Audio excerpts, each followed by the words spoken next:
বোনকে সম্পত্তি বুঝায় দেয় না, এরকম ভাই তো মনে হয় গান নিতে নাই। আসতে বলবেন না, আছে না নাই? এগুলো সব নফসের রোগ। কিসের রোগ বলেন? অন্যের সম্পদ যে মেরে খায়, ওর কি নফস ঠিক আছে? ঠিক আছে?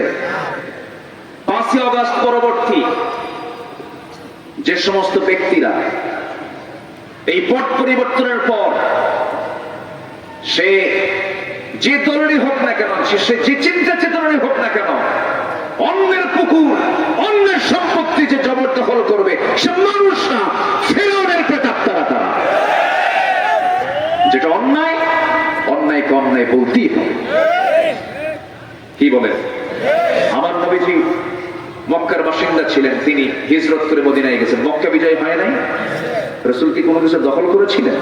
বরঞ্চ মক্কায় ঢুকেই আমার নবীজি আড়াল হয়ে গেলেন, একা একা ঘুরতেছেন। এক বুড়িমাকে দেখলেন। ইতিহাস তো সবার জানা আছে। বুড়িমা এত বড় টোপলা নিছে, বুড়ির যে ওজন, টোপলার ওজন তার চেয়ে ডবল। এত বড় টোপলা নিয়ে ভয়ে ভয়ে যাচ্ছে, কেউ তার পাশে নাই। রাসূল বললেন, বুড়িমা কই যা? জানো আব্দুল্লাহর ছেলে মুহাম্মদ আজকে মক্কা রক্তাক্ত করে ফেলবে। কেন? আমরা তাকে বের করে দিয়েছিলাম, এই জন্য আমরা গ্রামের দিকে চলে যাচ্ছি। মক্কায় থাকা সম্ভব না, নগরে থাকা সম্ভব না। মক্কা গ্রাম না মক্কা নগর? বলেন মক্কা কি? নগর। পৃথিবীর প্রথম নগর এটা, পৃথিবীর প্রথম ঘর এটা। ইন্না আউওয়ালা বাইতুন উদিআ লিন-নাস লাল্লাযী বিবাক্কা মুবারাকা। আল্লাহু আকবার। আমার নবীজি নগরের মানুষ ছিলেন। রাসূল বলছেন, বুড়িমা কষ্ট হচ্ছে, তাহলে আমাকে দেন। তার হাতে তিনি নিয়ে বলছেন, বুড়িমা কোথায় যাবেন? কমক জায়গায় চলো। নিয়ে যাচ্ছেন। চলতে চলতে গন্তব্যে পৌঁছার পর, মা চলে আসছেন? হ্যাঁ, এই যে নেন আপনার টোপলাগুলো, চলে যাই। টেনে ধরে বলছে, তুমি কে? রাসূল বলছেন, আমি তো সেই ব্যক্তি যাকে দেখে ভয়ে এত দূর পালাইছে। আমি হলাম আব্দুল্লাহর পুত্র মুহাম্মদ সাল্লাল্লাহু। দখল করছেন? বলেন দখল করেছেন? রক্তাক্ত করেছেন? রাসূল এগুলো শিক্ষা দিয়েছেন। মান আসা ইলাইনা আন নুহিব্বু, যে আমাকে কষ্ট দিবে আমি তাকে ভালোবাসবো। ইসলাম ভালোবাসার মধ্য দিয়ে এসেছে। তবে রাসূল চিহ্নিত যারা অপরাধী তাদেরকে মাফ করেননি। 17 জনের তালিকা করেছিলেন। এরকম চিহ্নিত অপরাধী আমার দেশে আছে না নাই? আসতে বলবেন না, আছে না নাই? যাদের চোখের ইশারায় ফেরেশতা চরিত্রের মানুষগুলোকে ক্রস ফায়ার দিয়ে শহীদ করা হয়েছে। প্রতিটি হত্যার বিচার বাংলার জমিনে হতে হবে।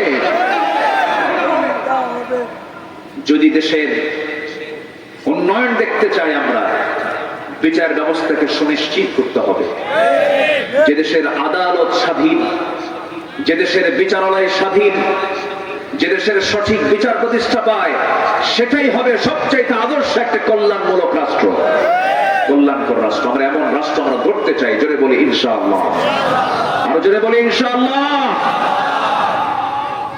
আমরা নফসকে কন্ট্রোল করব। জোরে বলি ইনশাআল্লাহ।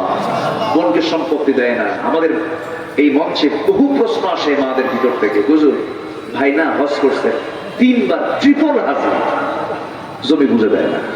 বাপ মরে গেছে 1 যুগ আগে, হজ করছে কয়বার? বলেন কয়বার? হ্যাট্রিক। হ্যাট্রিক বুঝলেন? 3 বার হজ করছে পরপর। কিন্তু বাবার সম্পত্তি, বাপ মরে গেছে, বোনরা পাবে সেই সম্পত্তির উপরে ধান আবাদ করে ধান গোলায় তুলে আর ওই টাকা দেওয়া হয়ে যায়। আছে কিনা? চলে গেছে, দেয় না।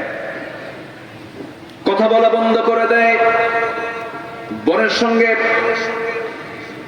অন্যরকম আচরণ করে, খারাপ ব্যবহার করে, কথা বলে টোটালি বন্ধ করে দেয়। বাপ চলে গেছে, মা চলে গেছে, বোনটা যে কত প্রিয় জিনিস, বোনের প্রতি আমাদের সে আদরটা নাই, মহব্বতটা নাই। আজকে কেমন যেন হয়ে গেছে আমরা। শুধু এই সম্পত্তির লোভে বোনের সঙ্গে সম্পর্ক ডিসকানেক্ট হয়ে যায়। ইমানদারের চরিত্র এমনটা হতে পারে না, এটা নফসের দোষ।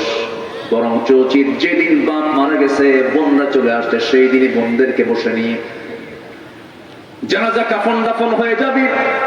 মিম্মা তারাকাল ওয়ালিদাইন, পিতামাতা যখনই সম্পদ ছেড়ে চলে যাবে, তারপরে থেকেই আল্লাহ তাআলা আগে মেয়েদের অংশ বুঝিয়ে দিয়েছেন, লিযযাকারি মিসলু হাযযিল উনসায়াইন। এখানে আলেম উলামা আছেন, আল্লাহ রাব্বুল আলামিন আগে মেয়েদের অংশগুলো বুঝিয়ে দিয়েছেন।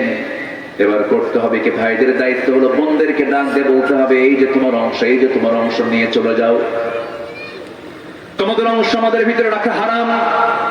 কিন্তু ভাই তার বোনকে সম্পত্তি দেবে না, কত তালবাহানা করে, মাঝে মাঝে আবার পাম্পট্রিও দেয়, বোনদেরকে দাওয়াত দিয়ে খাওয়ায়, পিঠা খাওয়ায়, যশোরের জামতলার মিষ্টি, বগুড়ার দই, নাটোরের কাঁচাগোল্লা, যশোরের খই, সবগুলো নিয়ে এসে জন্মের মতো খাওয়ায় দিয়া সৌদি আরব থেকে হ্যাট্রিক করে হজ করে আনছে।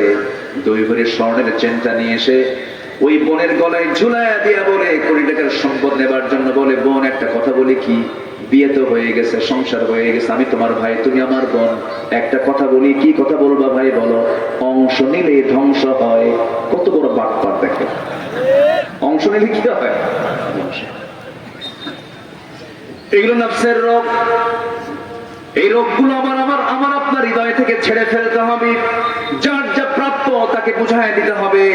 ওয়াদা ভঙ্গ করা যাবে না, আমানতের খেয়ানত করা যাবে না। আমার বন্ধুগণ, নফসকে পরিশুদ্ধ করার জন্য আল্লাহ পাক কিছু গুণ অর্জন করতে বলেছেন।